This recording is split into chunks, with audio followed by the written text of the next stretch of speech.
It's your boy Dan V. Hoods and News. Who do we got right here? It's Aqua with the chopper. Oh yeah, it's nice to meet you. Nice to meet you the whole time. Out here, looking super cool. You know what I'm saying? Got the everything like that, man. So how's your day first and foremost? How you doing so far? My day's going good. I had went to the studio earlier to finish some work for my EP.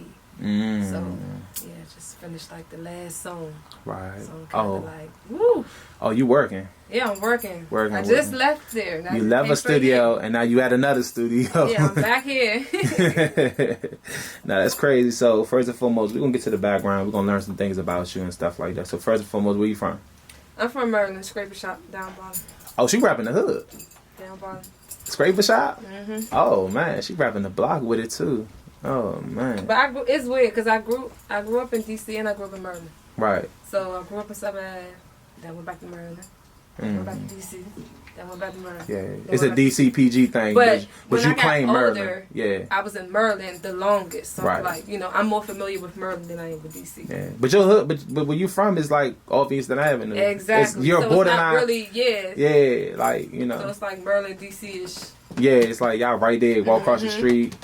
Sheriff Road right around the corner. Yep. Like so yeah, yeah. I mean, tell me your life growing up around there though. Like I'm growing up. I grew up with my dad and my aunt Curlin. I grew up with my cousin's Bird Show. My cousin Mikey. We also grew up with Bleezy. Okay. Yeah, it's my boy. Yeah. Yeah, we all grew up like all together. Right. I was a tomboy. And I was always fighting. I was always in trouble. You was always fighting. I was in trouble. I was the one who was getting their ass with switch down the street. Oh, every day. Man. Cause I was bad. I ain't gonna lie, I was really bad. I was so bad. I couldn't go out. I couldn't play with the kids. Couldn't do nothing. I was real bad. It's just back on that. What did you think that came from though? Like you was my dad crazy. Oh. And then I grew up like my cousin Bird Show and my cousin Mikey. I grew up with them in the household. I was the only girl, so we used to play WWE and stuff like that. So they just like beat me up. Percy broke my collarbone. Wow. So it just kind of made me like tough. And then Mikey one day they was having kids boxed in the park for money. He came up there and was like, I'm sneaky out the house. Box for some money, we'll get you some money or whatever. So I got in trouble. Okay. But that's how I got tough stuff because I grew up with my boy cousins and stuff. Okay. What was your side question though? Who was your favorite wrestler though? You said y'all was playing wrestling. My favorite? Yeah. I like the Undertaker.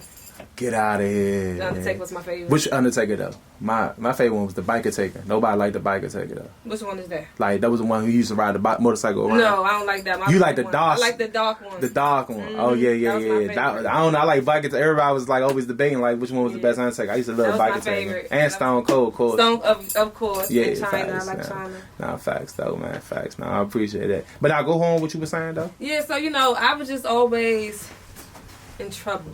So, but I wasn't a bad kid. I was just like, if you do something to me, I would go to the extreme. So that's how it was. But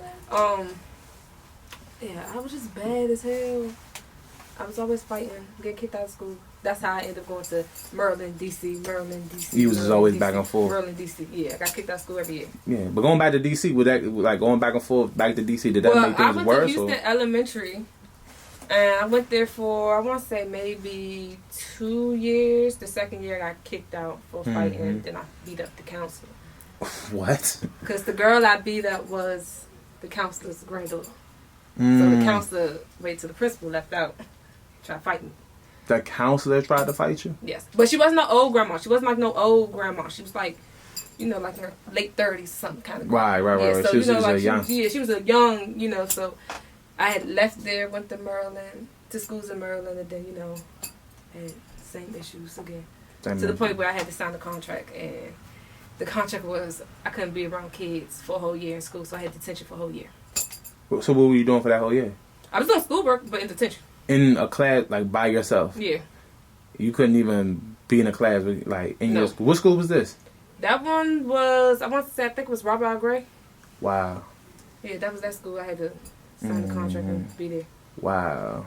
And you just literally was in school, like, by yourself with no social contact. Well, the good thing was my family is real close to the Glovers. So one of the Glovers, she was actually the detention the detention teacher. Okay. So that's like family. So it was kind of like cool. Like, you know what I'm saying? When she'll leave to go get lunch, she'll take me with her and stuff like that. So Yeah. it was cool. And then, you know, when kids got detention, they did come in. So I was in there with them. Right. I just had to sit beside her desk. The whole But school to be in the actual classroom with kids, recess, all that fun stuff, no, I couldn't do none of that.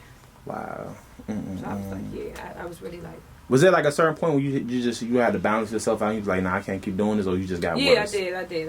I found music. Oh, okay. And I started expressing myself through music. Oh, okay. Then my teachers, it was always, every school I went to was always one teacher that had a soft spot for me. They put me in art and stuff like that. And I started doing poetry, because it started off from poetry. Right. And from poetry, it started off from music. And from music, it just was like, yeah. Oh, okay. Right. So, what was one thing that got you started with the music? Like my dad, growing up, my dad was obsessed with music.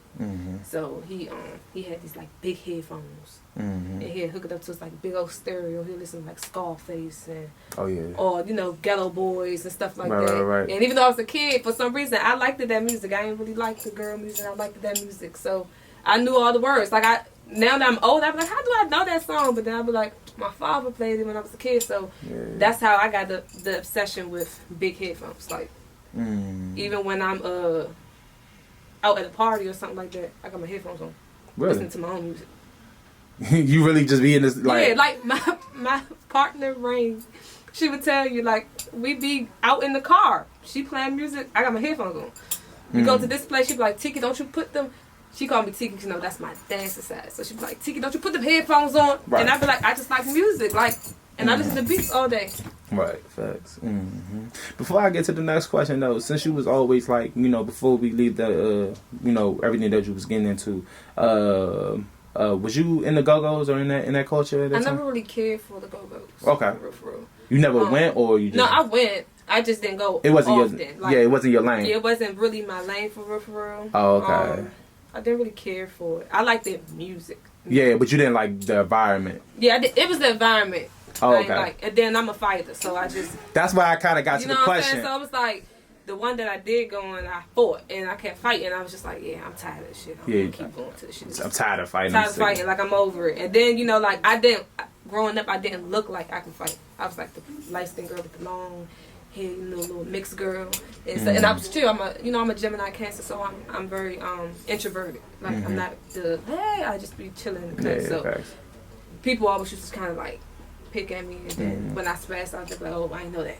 Yeah, just in general. So like how would fights would just start with you? Would you like it was always, I swear, it was always like, well, I hung up with a lot of boys. Right. So I hung up with like popular boys. So it'd be like a girl hitting my friend. My friend be like, I'm gonna get my friend on you, gonna beat you up. And then they'd be like, I don't give a fuck, and then from there, I go fight and I go beat them up. Really? And then, you know, because of Bird Show, he get into it with girls, because he just one of them boys that always nitpicking with a girl. He get into it with girls, I gotta go fight the girls with him. And then, but like far as fights on my own, it would be because a guy like me. I'm not into boys, I'm a tomboy. But they see me hanging with the guy they like, so they start doing like little shady stuff, and then they just like, yeah, I ain't rocking for that. And then that's how I usually began to fights. But I never started nothing. I was always like, I was always popular, but I was always to myself. Right. Right. Okay. All right. So yeah, right there. So one discussion is, you know, you are well known as a female buzzing artist, but you're also known as a dancer. Yes. And that's like, you know, I know it's a lot of, you know, you deal with a lot dealing with that as well. Yes, you know two different kinds of crowds. Way two different type of crowds. Way two different crowds. And the dancing that I do is different than the strip club dancing, so it's way different. Well, okay. What's the difference with you? Okay, so when I first started off, I was a strip club dancer. I was actually like the main girl at Bass and Quick. Okay. I was the face of it. So, you know, strip club dancers regular, you know, dance on stage. You know, shake your butt, make some money. But now I'm an entertainer. So entertainer is ones who get booked for events. And when we come out, we have like a routine. We do tricks. We do like, you know, I've seen those. Shit, they be like, oh, you know, like we do stuff that's not allowed in the club. That's, you know, like you can't really record because it involves certain explicit, you know, stuff like that. But I just found that feel was way easier because instead of working in the club from this time to this time, you go to your booking, do that, and leave, and go to the next booking. Right. The only thing is I be like booked up. Like on the one weekend, me and my partner would have like 6 parties. Wow. But one is in Baltimore, one is in Hyattsville, one is in Clinton, and one is in VA. Wow. So we realized just like burning gas every day, like no. We don't go to sleep until like 8. No, we don't get to her house till 8. Then we gotta count all the money. Wow. And we won't be going to sleep till like 11. Wow. So it'd be busy. And then now that I'm a signed artist, I be having to go studio at 12. Wow. So I'd be like, oh shit, like I don't really get no sleep. It's like, you know, both things require so much energy and time. Mm-hmm. So, but it's like I've been dancing since 2000 and I want to say 14. Mm-hmm. So, you know, this most likely is my last year due to like the opportunities I've been getting with music. Right. It's kind of like, I'm kind of like one foot in the door where I can be financially stable with music and I can actually like let it go. Wow. And like I'm not like a city girl kind of rapper, because if I was, I could still strip it and work out for me in my favor about the stuff I rap about. I'm like an artist. I'm like, you know, I can do pop, I can do trap, I can do this, I can do that. Yeah.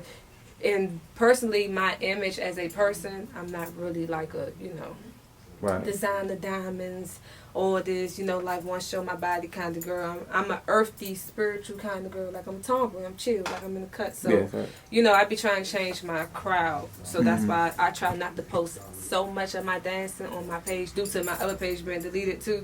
Which is cool though, because most of the people on that page follow me from stripping. So it's kind of now cool. it's like kind of like a now reset. It's kind of like it's a reset. Everybody that's coming now is literally coming for like music, or they finding my second page and wanting to know like what happened to the first page. Yeah, so right. it's kind of like. Do you want to work on getting that page back?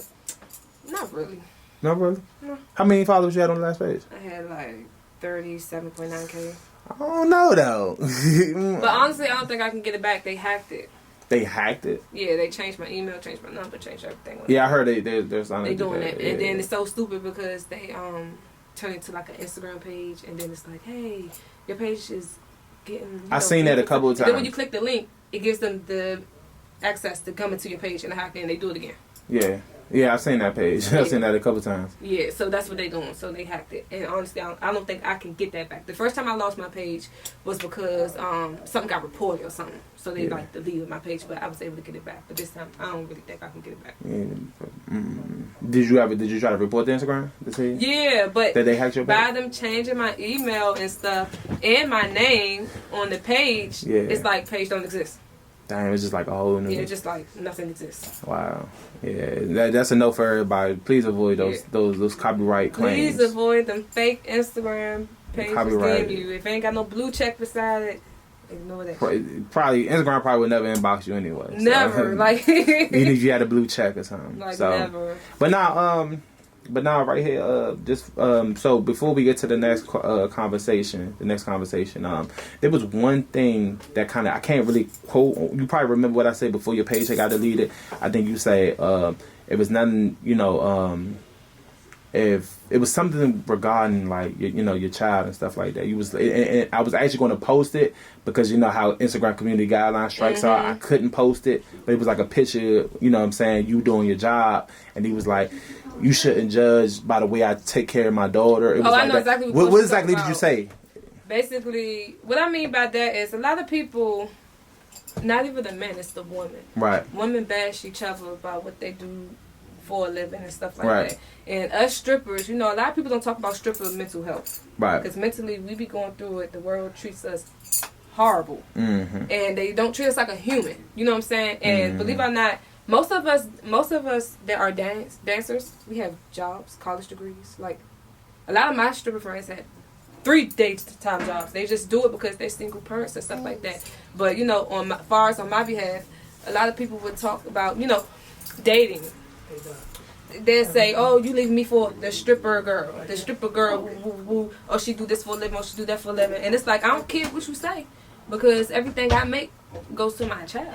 So it's like, when I made that post, I know exactly what post you. I can't remember how I put the caption. Yeah, I remember how the caption. I just can't remember but you know post, what I'm saying? It's just basically saying, I'm gonna do whatever it takes to take care of my kid. Right. I ain't worried about what you feel about how I do it or why I do it. I'm gonna do what I gotta do to take care of my kid. Right. And that's basically what it's about, because a lot of people will make you feel bad for doing what you're doing for your kid the whole time. They won't even help you with your kid, but they're gonna nag and complain about what you're doing for your kid.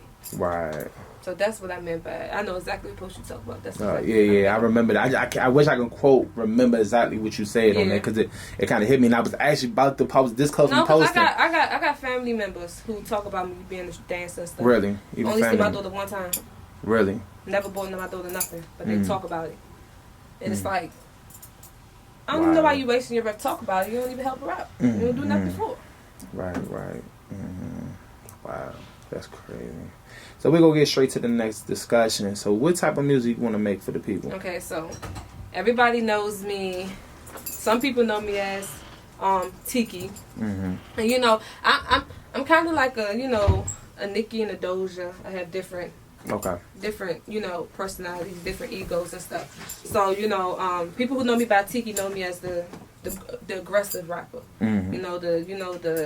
The trap, the gangster rapper, woo woo. But I have changed my lane because I like to reach out to a broader crowd.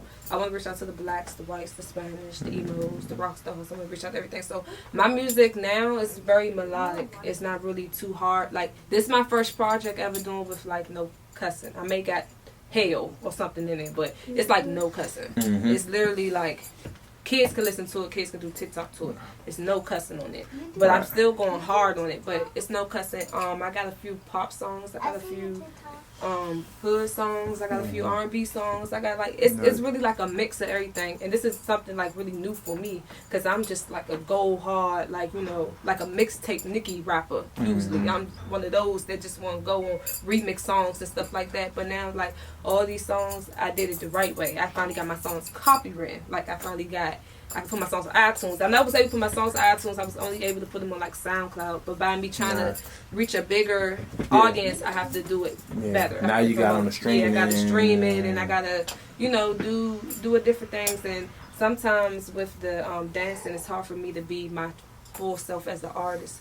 So like now I'm trying to like focus on trying to become the real me, not the stripper me. You know what I'm saying? Trying to sell sex or try to be naked in every video. I'm trying to show the world like my artistic side and my creative side, and just just show, trying to be like a new influence on the girls that's coming up now, showing them that you don't have to be rapping about designer and coochie and scamming niggas. Like, you can just make good music, be yourself, flawed and all, big, skinny, whatever. You don't need no fake body to make it. You know what I'm saying? You don't need no design or nothing. Just be yourself, be happy with yourself, and it's going to work out. Like, and I'm teaching myself that too, because being in the dancing field, it makes you, I be wanting to go to the doctors. Like, I be wanting to be like, I want to give me some boobs, I want to give me a bigger butt. But then I think about it, this is temporary. This ain't something I'm being for the rest of my life. This is temporary. And in the real world, guys don't really care about that. So it's like, as far as my music, I got a lot of empowerment music too on my EP that's telling, girls to just, be themselves, be happy with yourself. And if they don't like it, F them and shit like that. But yeah, I'm just trying to reach a more positive crowd. I want concerts where it ain't no fights. Because I don't got no angry music. I ain't got no music that make people want to fight. I got music that make people want to get drunk, have fun, and vibe. Girls want to dance. I got music like that. So that's for some reason, you give me the vibe that you can spit bars. Like, you can go straight in the studio and I freestyle. Yeah, freestyle straight to the max. Like, you know what I'm saying? Come with metaphors. Like, I feel like you can give me those, and you got the sound for it. I would like to hear that from you though. Just in my thought, in my opinion. Yeah, and it's funny because I'm born and raised from the DMV. I've been in New York. I've been places like that, but the DMV is where I'm from. And before I even went to like New York and other places, I always just rap different. I always said I want a voice that's different, but I want a voice that's me, like not trying to be different. That's me. So I got into part of me being open to be who I really am. Because if you go to my old songs, I'm real hard. Like, it ain't, I'm saying, just real hard. It ain't no unique voice to it, just hard. Now it's like, I spit bars, but I got a little catchy voice too and stuff like that. And I could rap, but everybody always talk about my voice. Like, I ain't think you was from here. Yeah, I think fact. like from your music, I don't think you was from here. Mm. And I'm like, yeah, I'm from Maryland and stuff like that. So, yeah, but anybody who knows me as an artist would say, no, Tiki freestyle. Because I did a lot of features with a lot of guys, and they underestimated me.